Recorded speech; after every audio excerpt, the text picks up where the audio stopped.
గణపరచుచు ఎవరి స్థలంలో వారు కూర్చోనండి. ప్రియులారా, అందరికీ మరణ దేవుని యొక్క మహాకృపను బట్టి ప్రభువు మనలను ఈ మోషే ధ్యాన గుడారములో 16 దినములు ఆయన మనలను కాచి కాపాడి 17వ దినములోనికి ప్రభువు మనలను ప్రవేశపరిచిన వారై ఉన్నారు. ఆయనకే నిండు మహిమ ఘనత ప్రభావములు యుగ యుగములు ఆయనకు మెండుగా కలుగును గాక. ఆమేన్. అలాగే ఈ రాత్రికాల సమయమందు ఈ 17వ దిన ధ్యానములో ఏకీభవించిన ఆయన బిడలారా, ప్రభువు మిమ్ములను, మీ కుటుంబములను, మీ పరిపాటులను, మీరు చేయుచున్న సకల కార్యములను ప్రభువు మెండుగా దీవించి ఆశీర్వదించును గాక. ఆమేన్. కొద్ది నిమిషాలు పరిశుద్ధ గ్రంథములో నుండి దేవుని యొక్క వాక్యమును ధ్యానము చేద్దామండి. 17వ అధ్యాయము 9వ వచనమును చదువుకుందామండి. మోషే యెహోషువతో మన కొరకు మనుష్యులను ఏర్పరిచి వారిని తీసుకుని బయలు వెళ్ళి అమాలేకీయులతో యుద్ధము చేయము.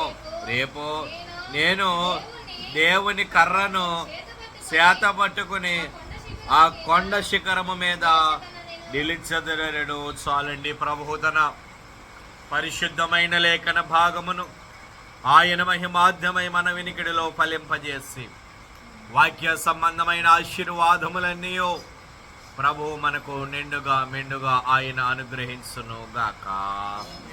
ఆమేన్. ప్రభువునందు ప్రియమైన దేవుని విశ్వాసులారా, ఇశ్రాయేలీయుల యొక్క అరణ్య ప్రయాణము,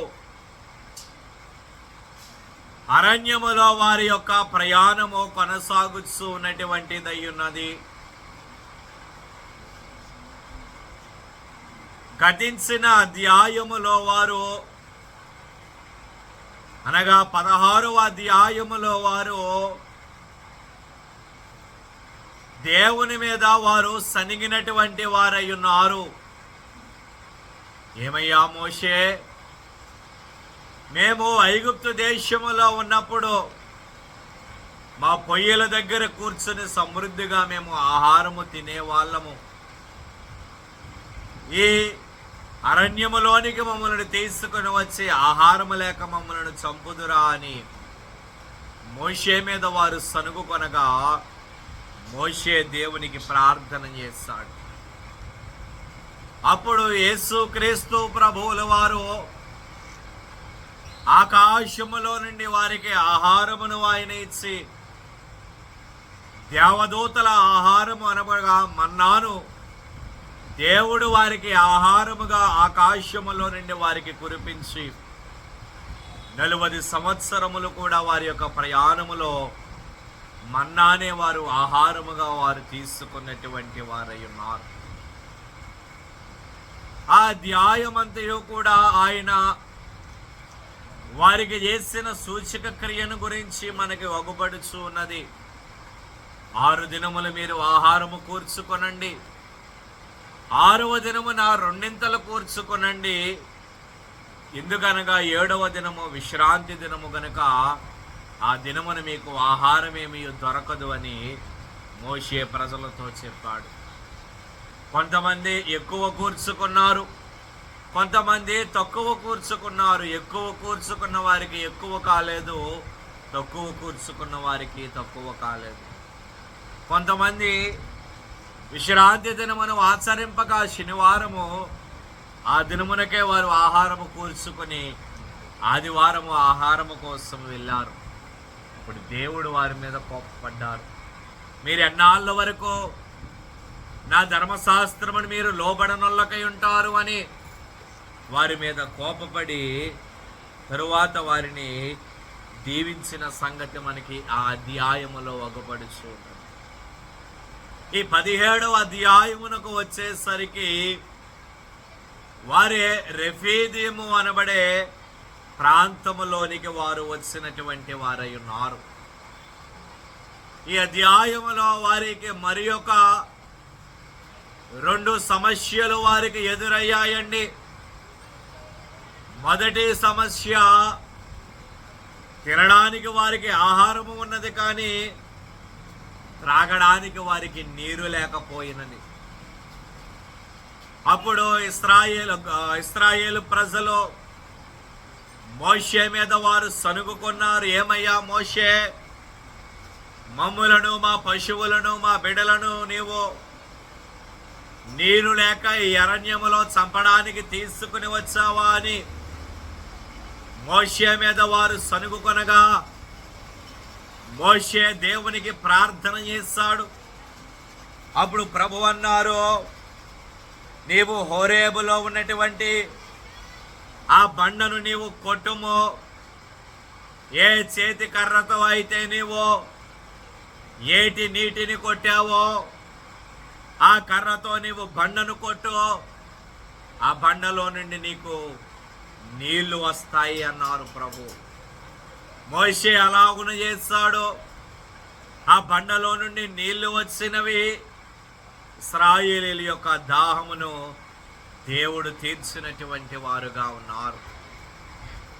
అయితే మరి ఒక సమస్య ఏమిటి అంటే, ఇశ్రాయేలు ప్రజలైనటువంటి వారు మొట్టమొదటి యుద్ధమును వారు అరణ్యములో వారు చవిచూచిన వారుగా ఉన్నారు. అమాలేకీయులు ఇశ్రాయేలు ప్రజలతో యుద్ధము చేయడానికి అరణ్యములోనికి వారు వచ్చిన వారుగా ఉన్నారు. అయితే ఇక్కడ యెహోషువను మనము చూడగలము. మోషే యొక్క శిష్యుడు యెహోషువ. మోషే అన్నాడు యెహోషువతో, యెహోషువ, నీవు ప్రజలను ఏర్పరచుకొని అమాలేకీయులతో నీవు యుద్ధానికి వెళ్ళు. నేనును అహరోనును దేవుని కర్రను చేత పట్టుకుని కొండ శిఖరమునకు మేము వెళతాము అన్నారు. అలాగూ యెహోషువ కత్తితో యుద్ధానికి వెళ్ళాడు.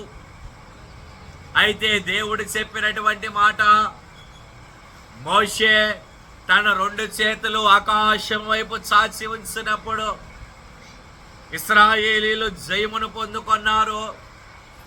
అయితే ఒక మనిషి ఎంతసేపని అతను తన చేతులు చాచి ఉంచగలడు?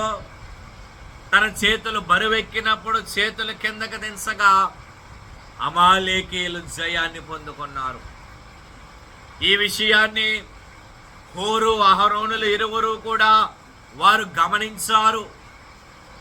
గమనించి వారు చేసినటువంటి పని ఏమిటి అంటే, వారే ఒక బండను తీసుకుని వచ్చి దాని మీద వారు మోషేను కూర్చోబెట్టి మోషే చేతులు పైకెత్తి ఈ భుజమున ఒకరు ఆ భుజమున ఒకరు మోషే చేతులకు ఆనుకొని ఆ 2 చేతులు ఆకాశం వైపు అలాగు చాచి ఉంచగా సాయంకాలం వరకు మోషే అలాగున ఉంచాడు.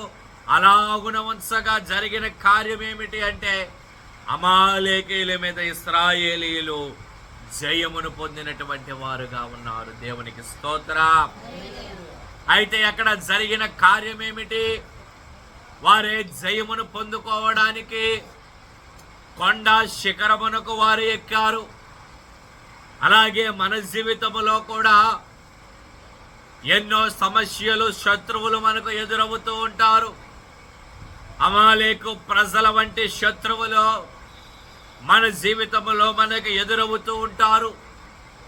అటువంటి సందర్భములలో మనమును కూడా ఇశ్రాయేలు ప్రజల వలె జయమును పొందుకోవాలంటే మనమును కూడా కొన్ని శిఖరములను మనము ఎక్కవలసిన వారముగా ఉన్నాము. ఏమిటి ఆ శిఖరములో? కొన్నింటిని దేవుని వాక్యములో నుండి క్లుప్తముగానే మనము ధ్యానము చేద్దాము. యెషయా గ్రంథం అండి 42వ అధ్యాయము. ప్రియులారా, యెషయా గ్రంథము 42వ అధ్యాయము 10వ వచనం అండి. సముద్ర ప్రయాణము చేయువారలారా, సముద్రములోని సమస్తమా, ద్వీపములారా, ద్వీప నివాసులారా, యెహోవాకు క్రొత్త గీతము పాడుడి. భూదిగంతముల నుండి ఆయనను స్తుతించుడి. అరణ్యమును దాని పురములను, కేదారు నివాస గ్రామములను బిగ్గరగా పాడవలను. సెల్ల నివాసులు సంతోషించుదురుగాక. పర్వతముల శిఖరముల నుండి వారు కేకలు వేయుదురుగాక. చాలండి. చదువుబడిన లేఖన భాగములో యెషయా భక్తుడు ఆయన అంటూ ఉన్నటువంటి మాట ఏమిటి అంటే, సముద్ర ప్రయాణము చేయువారలారా, సముద్రములోని సమస్తము, ద్వీపములారా, ద్వీప నివాసులారా, యెహోవాకు క్రొత్త గీతము పాడుడి. భూదిగంతముల నుండి ఆయనను స్తుతించుడి అని ఆయన అంటూ.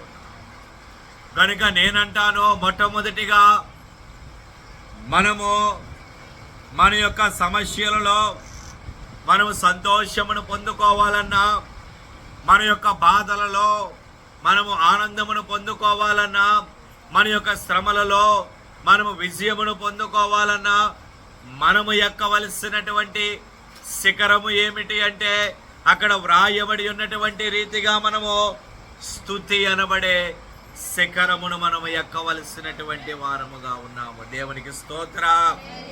స్తుతి అనబడే శిఖరమును మనము ఎక్కాలి. స్తుతి మన స్థితిగతులను మార్చేదిగా ఉన్నది. జనుకులు దేవదాసయ్య గారు అన్నారు, స్తుతి నీ స్థితిని మారుస్తుంది, నీ గతిని మారుస్తుంది అన్నారు జనుకులు దేవదాసు అయ్య గారు. కనుక మనము ఏ పరిస్థితులలో ఉన్నను సరే, ఎటువంటి పరిస్థితులలో మనము ఉన్నను, మనము దేవుని స్తుతించబద్ధులమై ఉన్నాము. ఆయన మన జీవితంలో మనకు ఎన్నో ఉపకారములు ఆయన చేసి ఉన్నారు, ఎన్నో మేలులు ఆయన చేసి ఉన్నారు. అందుకు గాను మనము దేవునిని స్తుతించబద్ధులమై ఉన్నాము. ఎందుకంటారు, దావీదు మహాభక్తుడు ఆయన అంటూ ఉన్నారు, యెహోవా నాకు చేస్తున్న ఉపకారములకు నేను ఆయనకి ఏమి చెల్లించదనో, రక్షణ పాత్రను చేతపుచ్చుకొని యెహోవా నామమును స్తుతించదను అని ఆయన అంటూ ఉన్నారు. కనుక మనము దేవునిని స్తుతించాలి. మనకు నూతన దినముని ఇచ్చినందుకు ఆయనను స్తుతించాలి. మనకు మేలులు చేస్తున్నందుకు ఆయనను స్తుతించాలి. మనల్ని కాపాడినందుకు ఆయనను స్తుతించాలి. మనల్ని పోషించినందుకు ఆయనను స్తుతించాలి. కనుక స్తుతి అనబడే శిఖరము మన జీవితంలో చాలా ప్రధానమైనది. ప్రియమైనటువంటి వారు, మన యొక్క కష్టాలలో, మన శ్రమలలో కూడా మనము దేవునిని స్తుతించాలి. యోబున్నాడండి, ఒక దినములోనే తన సమస్తాన్ని కోల్పోయాడు. కానీ యోబేమన్నాడో, యెహోవా ఇచ్చెను, యెహోవా తీసుకొనెను, ఆయన నామమునకు స్తుతి కలుగునుగాక అన్నాడు యోబంతే. ఎంత గొప్ప భక్తుడు ఆయన! శ్రమలలో కూడా దేవుని స్తుతించగలిగాడు కాబట్టే మరలా రెండింతల ఆశీర్వాదమును యోబు పొందుకోగలిగాడు. కనుక మనమును కూడా దేవునిని స్తుతించాలి. ఆ స్తుతి అనబడే శిఖరమును మనము అధిరోహించవలసినటువంటి వారముగా ఉన్నాము. రెండవదిగా చూచినట్లయితే మీకా గ్రంథము ప్రియులారా 4వ అధ్యాయం అండి. మీకా గ్రంథము 4వ అధ్యాయము 1వ వచనమును చదువుకుందాము. అంత్య దినములలో యెహోవా మందిర పర్వతముల శిఖరమున సిద్ధపరచబడే కొండల కంటే ఎత్తుగా ఎత్తబడగా ప్రవాహము వచ్చినట్లు జనులు దానిలోనికి వత్తురు. చాలండి. చదువుబడిన లేఖన భాగములో మీకా అనబడే ప్రవక్త ఆయన అంటూ ఉన్నటువంటి మాట ఏమిటి అంటే, అంత్య దినములలో యెహోవా మందిర పర్వతముల శిఖరమున స్థిరపరచబడి కొండల కంటే ఎత్తుగా ఎత్తబడగా ప్రవాహము వచ్చినట్లు జనులు దానిలోనికి వత్తురు అని ఆయన అంటారు. అనగా అంత్యకాలములలో దేవుని యొక్క మందిరము అది పర్వతముల కంటే ఎత్తులో ఉన్నను సరే, పర్వత శిఖరముల కంటే ఎత్తులో ఉన్నను సరే, అంత్యకాలములలో దేవుని యొక్క కృపను బట్టి అవి ఎంత ఎత్తులో ఉన్నను సరే ప్రవాహము వచ్చినట్లు జనులు దానిలోనికి వత్తురు అని ఆయన అంటూ ఉన్నాడు. కనుక నేనంటాను, రెండవదిగా దేవుని బిడలముగా ఉన్నటువంటి మనము ఎక్కవలసినటువంటి శిఖరము ఏమిటి అంటే దేవుని మందిరము అనబడే శిఖరమును మనం ఎక్కవలసిన వారముగా ఉన్నాము. దేవునికి స్తోత్ర. దేవుని మందిరము అనబడే శిఖరమును మనం ఎక్కాలి. ఆయన మందిరము శ్రేష్టమైనది, ఆయన మందిరము అసమానమైనది, ఆయన మందిరము సాధారణమైన మందిరము కాదు ప్రియులారా. అత్యున్నతమైనటువంటి శిఖరముల మీద ఏర్పరచబడినటువంటి మందిరము దేవుని మందిరము. అందుకే దావీదు భక్తుడు అంటూ ఉన్నాడు, నేనైతే యెహోవా మందిరములో పచ్చని ఒలీవ చెట్టు వలె ఉన్నాను అని ఆయన అంటూ ఉన్నాడు. ఎందుకు ఆయన మాట అనగలిగాడు? దేవుని మందిరములో ఉన్నటువంటి అనుభవమును ఆయన ఎరిగిన వాడు గనుక, దేవుని మందిరములో ఉన్నటువంటి ఆశీర్వాదములను ఆయన ఎరిగిన వాడు గనుక దావీదు ఆ మాట అనగలిగాడు. ఎప్పుడైతే మనము దేవుని మందిరానికి వస్తామో మన జీవితములో పచ్చని ఒలీవ చెట్ల వలె మన జీవితములు ఉంటాయండి.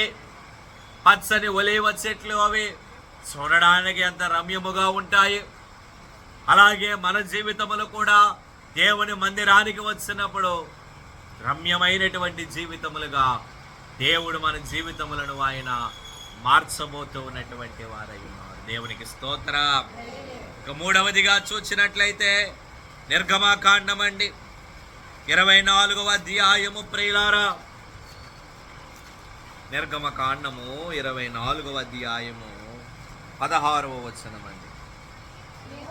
యెహోవా మహిమ సీనాయి కొండ మీద నిలిచెను, మేఘము 6 దినములు దానిని కమ్ముకొనెను. 7వ దినమున ఆయన మేఘములో నుండి మోషేను పిలిచినప్పుడు యెహోవా మహిమ ఆ కొండ శిఖరము మీద దహించు అగ్ని వలె ఇశ్రాయేలీల కన్నులకు కనబడెను. చాలు. చదువుబడిన లేఖన భాగములో మోషే సీనాయి పర్వతము మీద ఉన్నాడు. 6 దినములు ఆయన పర్వతము మీద ఉన్నప్పుడు దేవుడు యెహోవా మహిమ ఆ మేఘము ఆ పర్వతము మీద నిలిచినది. 7వ దినమున ఆయన ఆ మేఘములో నుండి మోషేను ఆయన పిలిచారు. పిలిచినప్పుడు జరిగిన కార్యం ఏమిటి అంటే 7వ దినమున ఆయన మేఘములో నుండి మోషేను పిలిచినప్పుడు యెహోవా మహిమ ఆ కొండ శిఖరము మీద దహించు అగ్ని వలె ఇశ్రాయేలీలకు కనబడింది. అనగా ఏమిటి దాని భావము?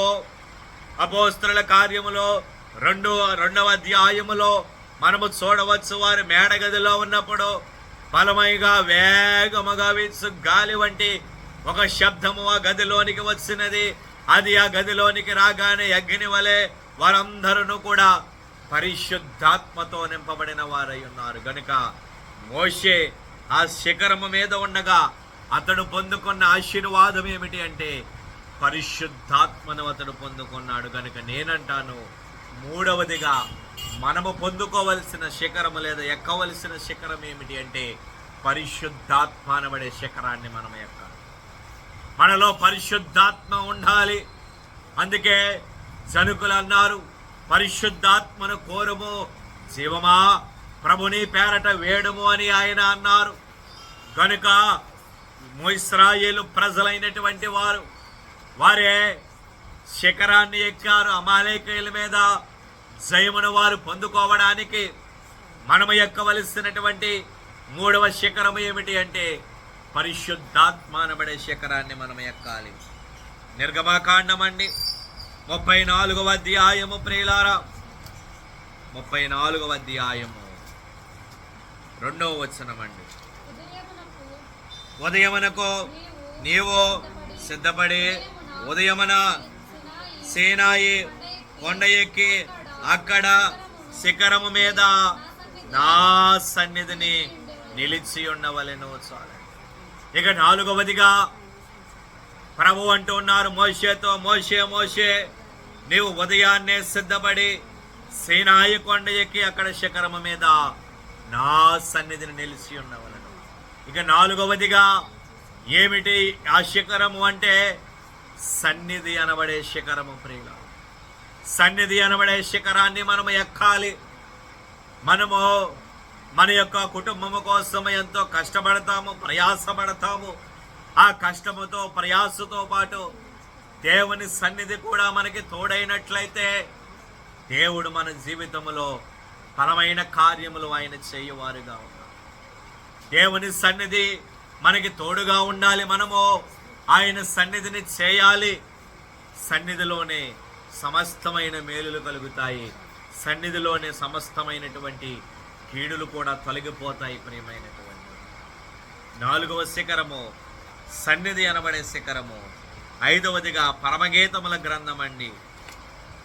పరమగీతముల గ్రంథము ప్రియులారా 4వ అధ్యాయం అండి 8వ వచనం అండి. ప్రాణేశ్వరి లెబానోను విడిచి నాతో కూడా రమ్ము, లెబానోను విడిచి నాతో కూడా రమ్ము. అమాన పర్వతపు శిఖరము నుండి షేనీరు హెర్మోనుల శిఖరము నుండి సింహ వ్యాఘ్రములుండు గుహల గల కొండలపై నుండి నీవు క్రిందకి చూచెదవు. చాలండి. ఇక 5వదిగా సొలొమోను భక్తుడు ఆయన దేవుని సంగమును గురించి ఆయన వ్రాయచ్చు. ఆయన అంటూ ఉన్నటువంటి మాట ఏమిటి అంటే 5వదిగా మనము ఎక్కవలసిన శిఖరము ఏమిటి అంటే దేవుని సంఘము అనబడే శిఖరమును మనము ఎక్కాలి. దేవుని సంఘములో మనము సభ్యుల వలె మనము ఉండాలి. ఆయన సంఘములో విశ్వాసుల వలె మనము ఉండాలి. సంఘములో ఉన్నటువంటి బిడలతో మనము సహవాసము చేయువారిగా ఉండాలి. కనుక ఇశ్రాయేలు ప్రజలు అమాలేకీలతో వారి జయమును పొందుకోవడానికి కొండ శిఖరమునకు వారు ఎక్కారు.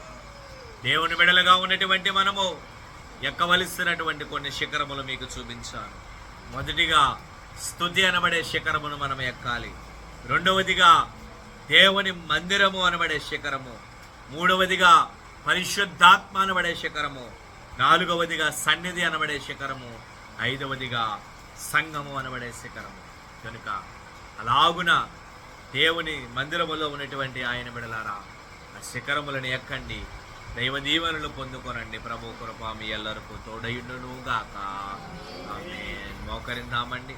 ఆయన ధ్యానములోనికి వెళదాము ప్రియులారా. మోషే కంటే శ్రేష్ఠుడు అన్ని మోసముల నుండి విడిపించును.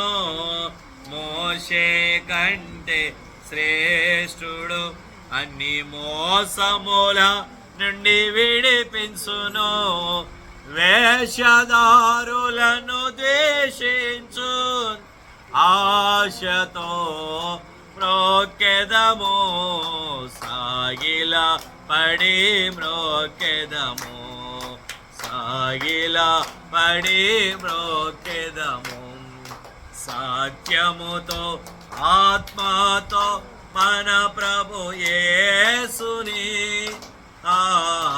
సాగిల పడి మ్రోకెదము. దేవుని సన్నిధిలో ఆయన పాదముల చెంత